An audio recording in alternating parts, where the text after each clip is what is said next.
Good evening and welcome to News Round on Atlantic TV. I am Ikichi Techere. First, the headlines. The Patriots hold pre-national summit in Delta State. Nigeria seeks $25 billion for gas pipeline to Europe. Federal government declares June 6th and 9th public holidays for Eid al-Adha. Oil production set to resume in Ogoniland after peace deal. Delta State youths break record in Army recruitment. Delta APC pledges support for Governor Oborevwori.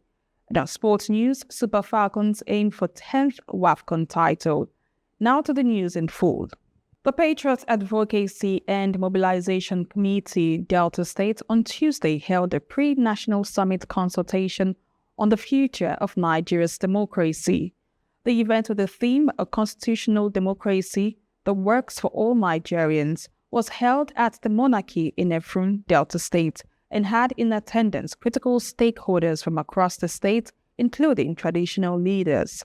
In his welcome address, Chairman of the South-South Advocacy and Mobilization Committee, Deacon Chris Iyowaye, said the event is a prelude to the upcoming national summit.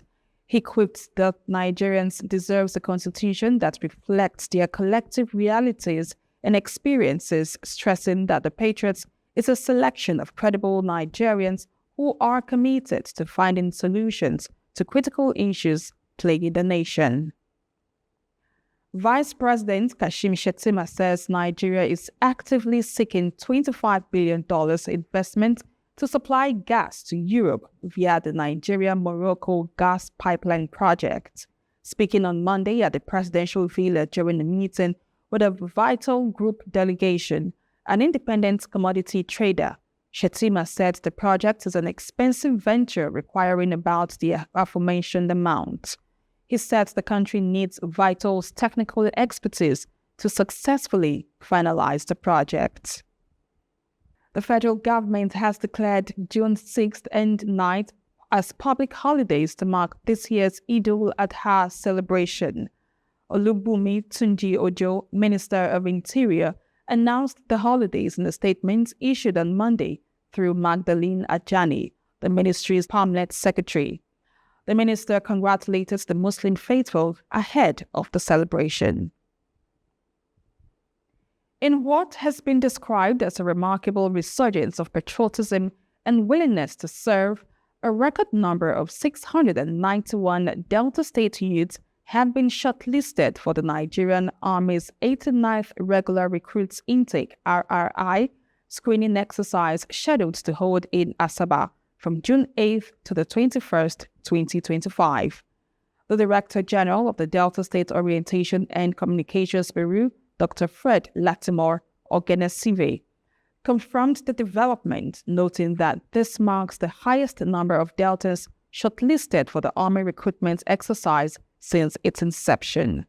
The screening will take place at the Cenotaph Complex along High Court Road, Asaba, and will commence daily at 7 a.m. The new date supersedes an earlier schedule of June 2nd to 16th. In response to this high level of participation, Governor Sheriff Oborevwori has mandated the State Awareness Committee on Youth Enlistment into Military and Paramilitary Services to be physically present at the screening venue. The committee will support the shortlisted candidates with logistics and welfare to ensure smooth process. And still in Delta State, the State Executive Working Committee of the All Progressives Congress APC in Delta State on Monday reaffirmed its support for the Right Honorable Sheriff Oborevwori-led APC government in the state. Chairman of the party in the state, Chief Omeni Sobotie, who led members of the Executive Committee of the APC on a visit to the governor, said they would continue to support the state government as it drives renewed hope for more agenda in the state. Chief Sobotie disclosed that they were at the Government House Asaba to pledge their solidarity, reiterating that the governor is the leader of the APC in the state. A historic peace agreement has been signed in the Bodo community of Gokana local government area, Rivers State, signaling the long-awaited return of oil production in Ogoniland after years of conflict and instability.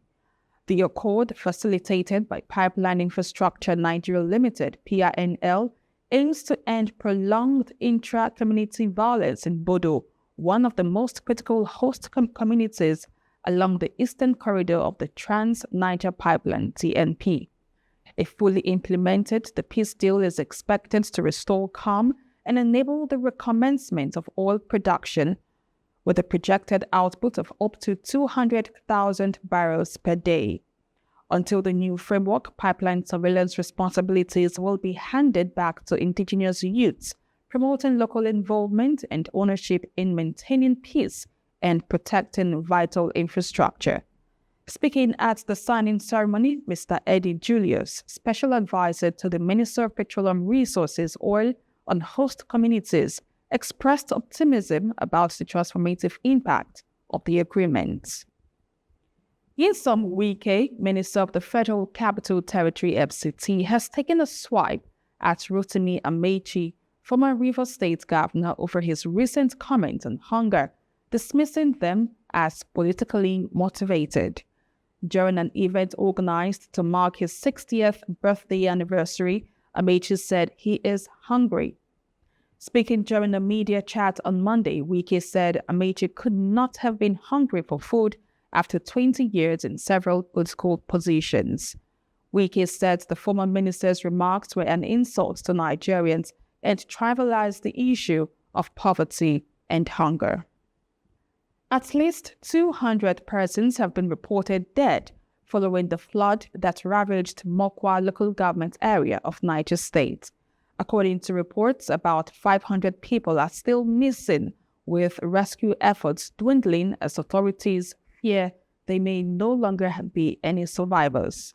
Ibrahim Hussaini, spokesperson of the Niger State Emergency Management Agency (NSEMA), noted that up to 503 households have been affected and 11 persons injured. The Ministry of Solid Minerals Development is set to host the 4th edition of the African Natural Resources and Energy Investment Summit (AFNIS) from July 14th to 17th at the State House Conference Center in Abuja. In a statement on Monday, Segun Tamori, Special Assistant on Media to Dele Alake, Minister of Solid Minerals Development, said the 2025 summit is themed Harnessing Local Content for Sustainable Development. According to Tomori, ASBA Group's lithium processing plant will be commissioned during the summit. Moody's, a US-based credit rating agency, says Nigeria's debt is expected to stabilize at 50% of gross domestic product (GDP) over the next few years. Moody's stated this in a recent statement, announcing its upgrade of Nigeria's issuer rating from CAA1 to B3. The rating firm also revised Nigeria's outlook to stable from positive, citing sustained improvement in the country's external and fiscal positions. Bello Goronyo, Minister of State for Works, says the Federal Road Maintenance Agency, FEMA, needs 880 billion naira annually to maintain federal roads. Goronyo spoke on Monday when he appeared before the House of Representatives Committee investigating the alleged non-remittance of the 5% user charge on petrol and diesel for the maintenance of federal roads. He said over the years, FEMA had grappled with severe funding inadequacies, hampering its ability to maintain the nation's vast road network effectively. Amos Dangote, head of the National Office of the West African Examination Council (WAEC), says the exams conducted late at night in some parts of the country did not meet the council's standards. Dangote spoke on Monday when he appeared before the House of Representatives Committee on Basic Education and Examination Bodies. Last Wednesday, there was widespread confusion across several examination centers as candidates sitting for the Senior School Certificate Examination (SSCE), organized by WAEC, faced hours-long delays before writing the English language paper. At some centers, the test scheduled to begin at 9 a.m. did not start until late at night, forcing students to reportedly rely on torchlights and phone flashlights to read and answer the question papers. Dangote told the House committee that the disruptions were due to logistical challenges arising from the need to print new exam questions after the original ones were leaked. 7 states spend an average of 190% of their internally generated revenue on debt servicing in the first quarter of 2025, a development that shows the worsening fiscal strain facing sub-national governments. Data from the first quarter of 2025 budget implementation reports of Bayelsa, Adamawa, Benue, Niger, Kogi, Taraba, and Bauchi states show that debt service expenditure in each of the states exceeded their IGR, in some cases by more than 300%. The trend, when compared with figures from the preceding fourth quarter of 2024, also reflects a sharp quarter-on-quarter surge in debt service cost, which rose by approximately 51% across states reviewed.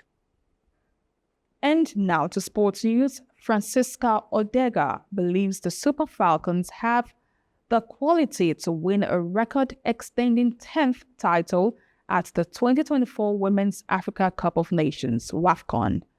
The Super Falcons had a disappointing outing at the last edition of the competition, where they finished in 4th position, losing the title to Banyana of South Africa as African champions. Justin Madugu's side are gearing up for the next edition of the competition, which will be hosted by Morocco. Ordega said they will do their best to beat other competing teams to the title. And that wraps up the news rounds for today. Do well to visit our website and follow us on all our social media platforms for more updates. Thank you for watching. I am Nkechi Teitere. Good evening.